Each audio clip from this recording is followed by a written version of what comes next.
Alright, this is the old throttle body for the rebuild. Get all that gunk. I got my little diagrams following the guy's instructions.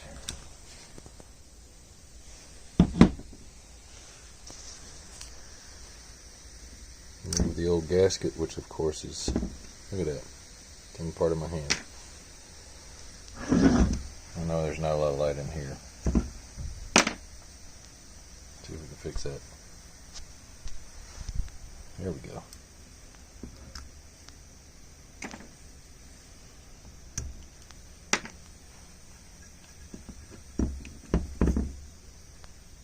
Before.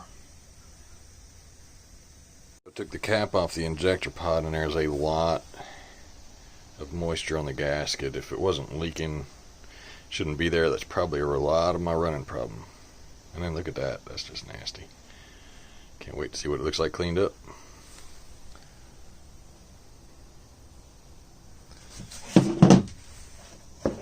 Injector pods. See, all around there, it's all around it, it's moist. You can't smell any fuel. Not a good sign, though. Good Saturday morning.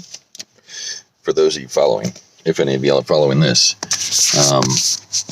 trying to get my camera right. There's nowhere to put it in this truck. So, hold on here. I worked on this Chevy all day yesterday. All day.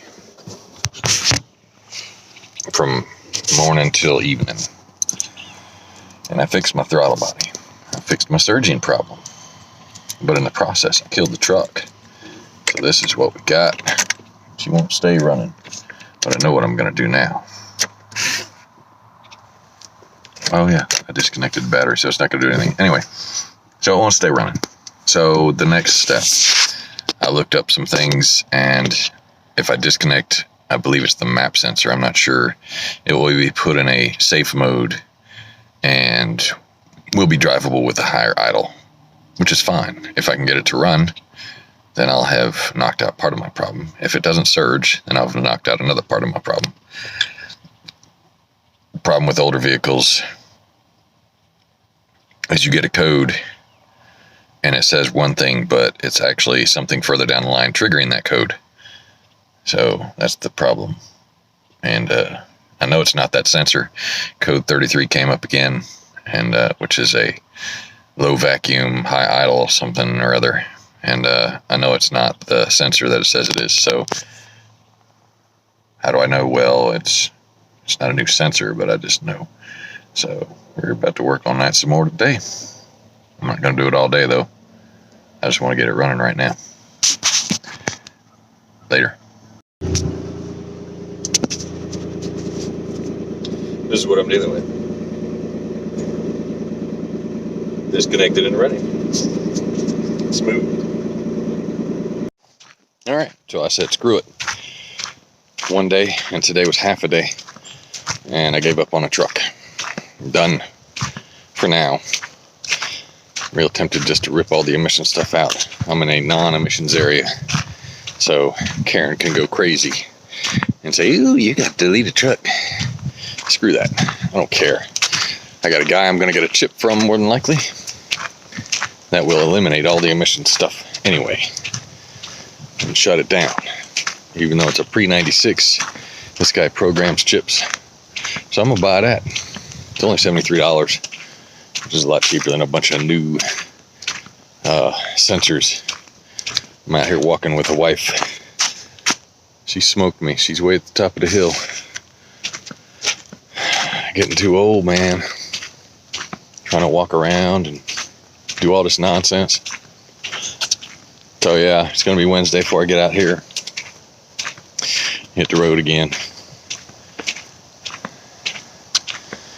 Oh man, my feet are killing me. My back's killing me. I'm too old for this nonsense. Working on these cars all day long without getting any results. It's about aggravating. Anyway, I'll be at church tomorrow. See y'all there. Yeah, y'all are welcome to come. Anyway, y'all have a blessed day.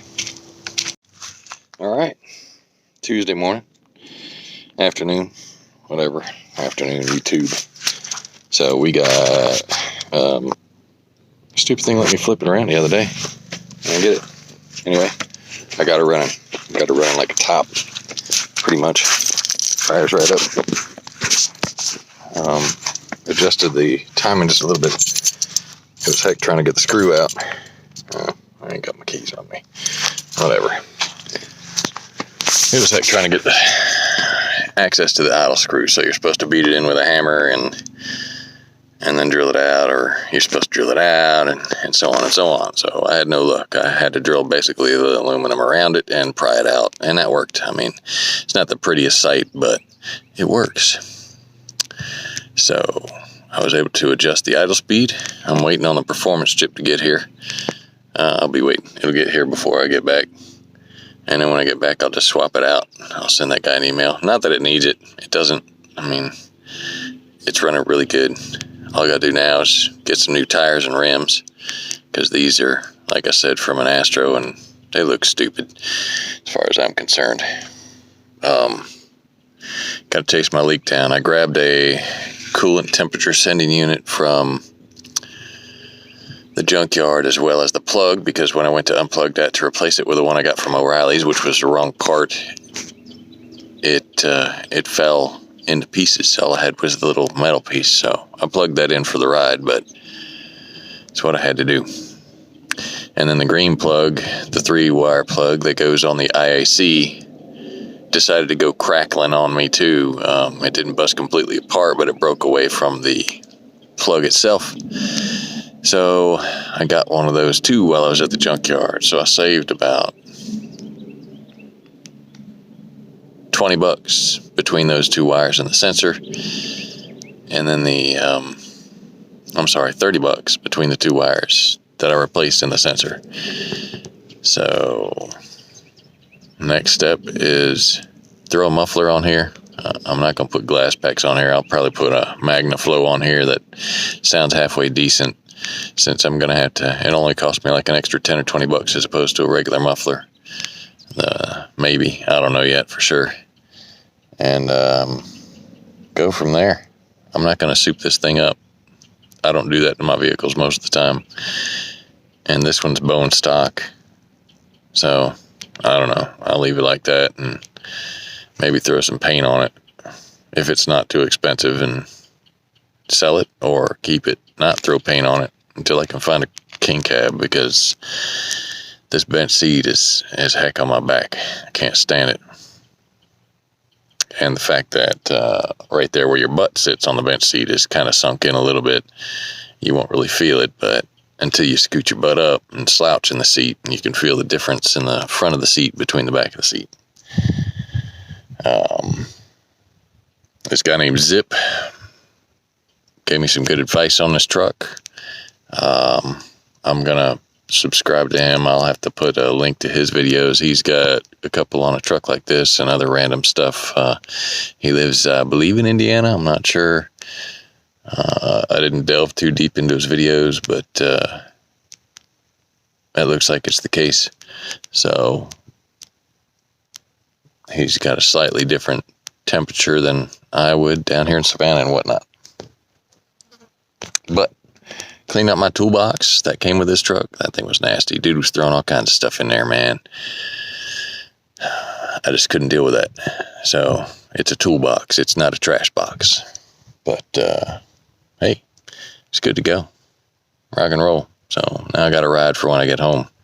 And I don't have to wait on the wife if I want to go somewhere, if she's not here and at one of her Bible studies or something.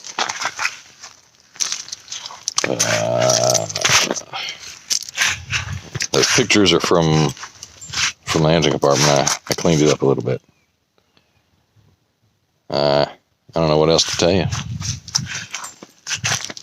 Don't know what else to tell you. I thought my timing was off. I turned the distributor all the way around. I thought I put it in wrong, but if you put it in the wrong way, it won't start at all. So I had to put it back to where it was. And fired right up. My problem was I had, and yeah, it makes me feel like an idiot, but I didn't tighten down my throttle body all the way after I rebuilt it because I got distracted. I was trying to find my torque wrench so I could tighten them down to 25 foot-pounds, and I couldn't find it. And then I got doing something else on the truck. I was going to do this back in a minute, and then every time I fired it up, it was acting almost the same way, without the surge, but with the gas was everywhere. Literally everywhere. So once I wouldn't have known either if I hadn't taken the throttle body off to change the idle speed with the idle screw. And the plug, I was looking for the plug. I might have said this in the previous short skit I made. It was a purple wire plug I found. Gotta go. Y'all have a blessed day.